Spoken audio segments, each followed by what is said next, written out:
Scottish on her in a go-kart, so see how she goes. Got the 4 lights, waiting on the 5th lights for the Napa New Zealand Formula Fords, and away we go. A great start from everyone. Looks like it's going to be Marco Benson off the pole that's going to lead them through Paraco for the first time from Maxim Curve, and then it's Basso, Isaac Fletcher. They had a great thing on them yesterday. Isaac Fletcher in the end was down the last lap or 2, but down the back straight they go. It's young Marco Benson leads the way from Kerwin. Kerwin's got Basso tucking behind him, then it's Isaac Fletcher. Pretty busy stuff down a little bit further back. Paul Pitch pulling out. Look at Toby Musico and car number 21 as they head down through the John Jones curve. That little straight into the McKissick curve they go. So a nice tidy start from the Ford Brendan Cooney. Great start once again.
So we've still got a few laps to go, 12 laps along the race for these guys. We're only halfway yet, so Marco Benson's got a lot of defending to do. And for his man Basso, we're pretty happy about where he's sitting at the moment. These two guys in front with their tyres a wee bit more around. If we just look after his tyres towards the end of the race, he's in a pretty good spot there. In third at the moment.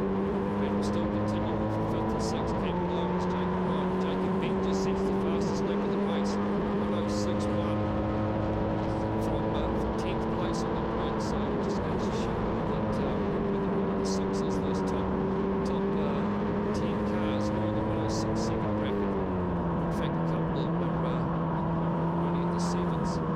So on the ball here, Jacob Beck, swiftly here, greatly.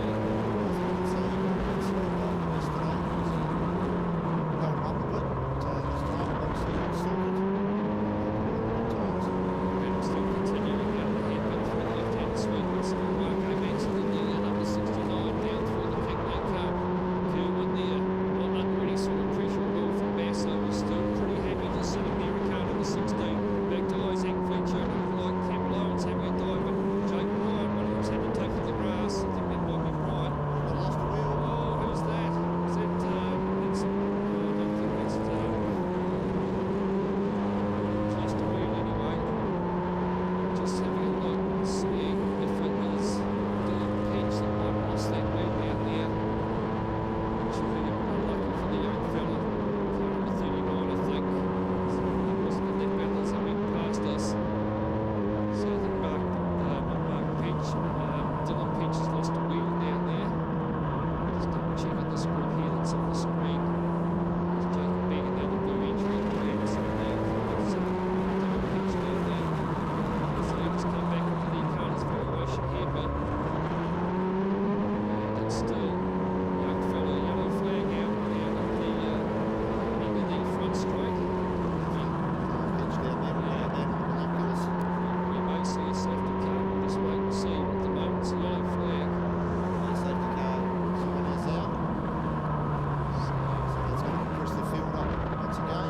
Not too sure really, didn't see the car go up or anything. I think it's just lost the time perhaps.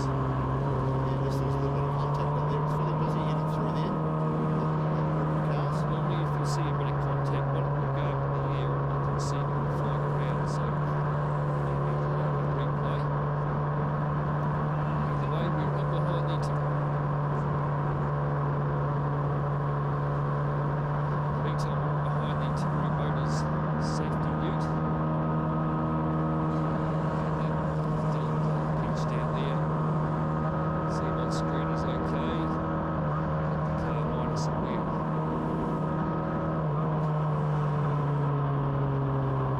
No suspension strapped to the wheel, so hopefully if anything good comes of it, perhaps it's just lost the wheel nuts.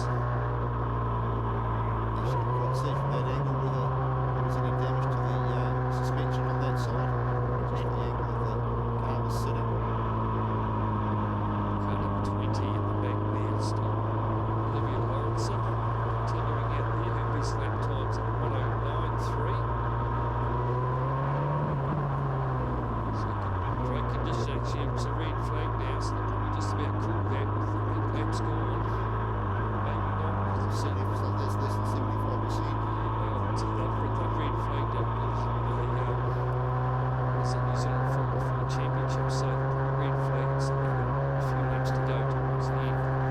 But just having a look up there on the top of the street, Toby Musico setting the fastest lap, so getting quicker on 06.02. Still 8 tenths of a second off that record though, of Richie Stanaway's at 105.2. Marco Benson, he's the young kid to beat.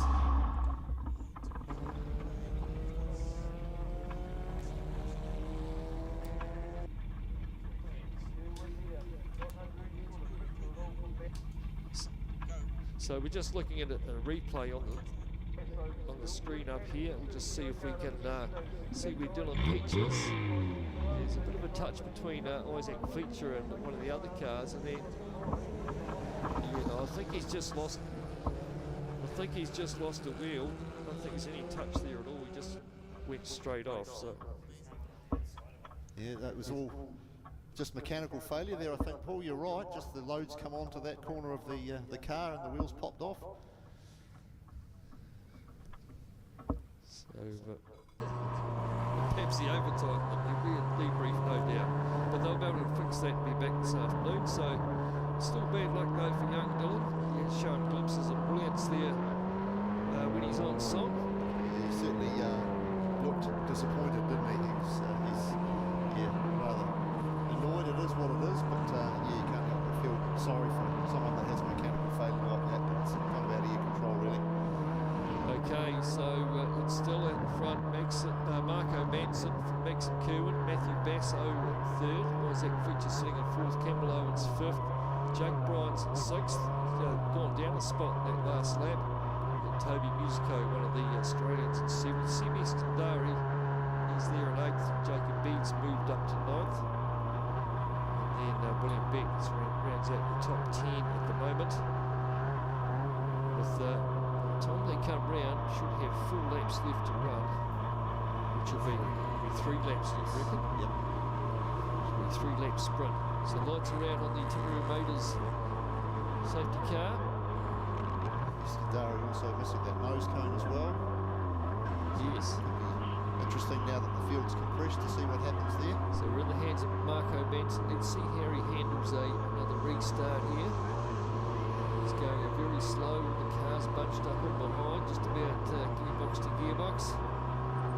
And he's going very, very slow. We should see him make a jump any minute. The lights are green, so it's up for him to... There he goes, he's off. As soon as he's hit the kink, and they got a reasonably good start. He's going to have 3 or 4 carlings back to Kerwin, so safe enough at the moment for the young lad with 3 laps left to go. And around through Paraco, they all go like a freight train. Basso there in third place, looking racy already as they come back onto the back straight, and he's on the back of Kerwin. Can he force the passing move at the end of the back straight? I don't think he's close enough. He's not really getting a good toe as they head down towards John Jones Steel. And we'll have to stay in that third place. A bit of a gap back to Isaac Fletcher, who's got Campbell Owens and Jake Bryant all over the back for Toby Musico. Kerwin. Yeah, Kerwin trying to go around the outside up through McKissick. Basso's managed to put his nose up the inside into second place, and Basso up to second place. Fletcher's lying in on it as well. Yes, Fletcher wants a bit of Kerwin, who's gone from second to third. It's still Manson though, leads him out of the Carter's valuation here, but through the left-handed sweeper. Basso now running on second. Let's see if he can stay there. If Kerwin's going to have another shot at him down the front straight.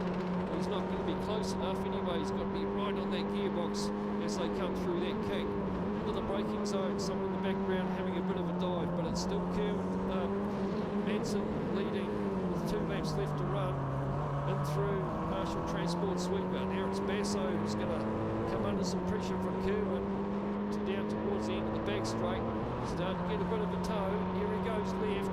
Basso holds middle of the track. He doesn't come over and defend, stays on that quicker outside line. And if he can still keep it there, but it looks like Kerwin's got the job done up the inside before they even get to John Jones Steel. Pops out the other side in second place. Oh, who's that from fourth place? And that's someone else pulling out the side of the track. It's number 20. That's Olivia Lawrenson, I think, pulling off the track. But it's still Manson back into the hairpin for the second to last time. Look at these 3. Kerwin in second place. Basso there wants that second position back. Through the left-handed sweeper they go. Bit of a gap back to Isaac Fletcher. Campbell Owens still over the back of him as they head down the kink and get the last lap board. Down the front straight, here goes Kerwin trying to have a dive up the inside. No way through there. Pulled back in behind Manson. Down into the Paraco S's. Still these front 3 battling it out. Basso try and do the up and under bully as they come out of Marshall Transport. It's going to be a 3-way drag down the back straight this time, the last lap. So if you've got something up in your bag, you've got to get it out now. Max McKerwin getting a good toe. Manson comes across defensive left, forces Kerwin to go right. Kerwin goes right, comes back left again, tries and goes on the inside. This time Manson gets the job done as they go through and pops out the other side of the lead. It was a great move from young Kerwin. He went right, then he come back left, and left Manson sleeping on the outside, and ducked through there. We haven't seen passing up the inside like that for a long time, especially going in through John Jones Steel. It's Kerwin that leads from Manson. Can Manson have a dive down towards the line? Through the left-handed sweeper they go. Down through the front straight, through the cake onto the front straight. Looks like Kerwin's going to do it. They come down to get the chicken flag. Kerwin gets the job done with that magic pass and takes the race win from Manson. Basso will take third. Campbell Owens finally gets through on Isaac Fletcher. And Jake Bryant finishes sixth. Toby Mizuko seventh. Sebas Kandari eighth. And Jacob Begg in the end comes through at ninth. Fantastic stuff from the Napa Formula Fords. And congratulations to young Maxim Kerwin, takes the race win. The cracker. He set him up, didn't he? He went right, then he come back left straight away. And Kerwin had Manson had no answer for it. And Kerwin will take the race win. So the results on that screen aren't correct either. It's Kerwin takes the race win from Manson, Basso third, then it's Owens from Fletcher, Jake Bryant, Toby Mizuko.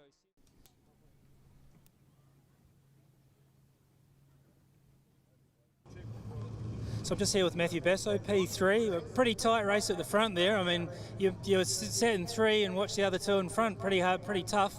Yeah, it was a pretty good race. Happy to come third in the end. But yeah, it was a good tight racing, close battles. But yeah, happy to come home in third.